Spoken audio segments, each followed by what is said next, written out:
இந்த ethanol use பண்ற consumers, அதாவது நாட்டுல யூஸ் பண்ற அந்த பைக்ஸ், அப்புறம் வெஹிக்கிள்ஸ் எல்லாமே வந்து எத்தனால் யூஸ் பண்றாங்கல்ல, அந்த எத்தனால் யூஸ் பண்ற கன்சியூமர்ஸ் வந்து நல்லதா அமையுமா கேட்டீங்கன்னா, கண்டிப்பா இல்ல. இது ஒரு பெரிய ஒரு பாதிப்பா தான் கண்டிப்பா அமையும். ஏன்னா வந்து இந்த எத்தனால் வந்து பெட்ரோல் மாரி கிடையாது. எத்தனால் யூஸ் பண்றதுனால இந்த எத்தனால் வந்து பெட்ரோல் மாரி கிடையாது.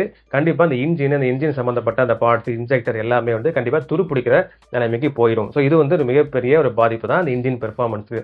அது மட்டும் இல்லாம பெட்ரோல் மாரி இது சேம் லெவலான மைலேஜ் கண்டிப்பா கிடையாது. ஸோ இது மைலேஜ் வந்து கண்டிப்பா குறைச்சு தான் கொடுக்கும். இது அடுத்த லெவலான மிகப்பெரிய ஒரு டிஸ்அட்வான்டேஜ். அது மட்டும் இல்லாம ஏப்ரல் 2020ல ப்ரொடியூஸ் பண்ற வெஹிக்கிள் எல்லாமே E10, அதாவது எத்தனால் 10% வந்து அலோவ் பண்ணா ஓரளவு கேப்பபிலிட்டி இருக்கிற மாதிரி இன்ஜினை தான் ப்ரொடியூஸ் பண்ணாங்க. ஏப்ரல் 23க்கு அப்புறம் E20 எத்தனால் 20% அலோவ் பண்ற மாதிரி இன்ஜின்லாம் ப்ரொடியூஸ் பண்ணாங்க. பட் வந்து ஏப்ரல் 2020க்கு முன்னாடி ப்ரொடியூஸ் பண்ற எந்த வெஹிக்கிளுமே எத்தனால் வந்து சப்போர்ட் பண்ணாத வெஹிக்கிள் தான் ஒன்லி பெட்ரோல், டீசல் மட்டும் தான்.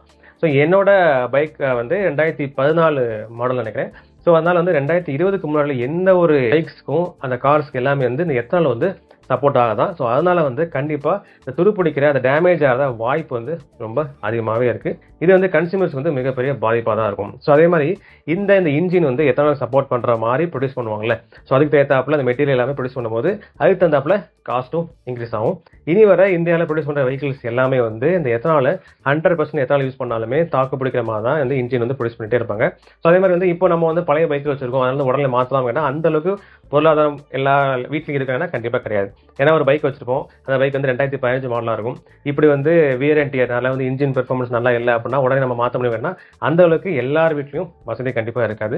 ஸோ அதனால இந்த எத்தனால் வந்து யூஸ் பண்றாங்க அந்த கன்சியூமர்ஸ் வந்து இது வந்து மிகப்பெரிய ஒரு பாதிப்பாக தான் இருக்கு.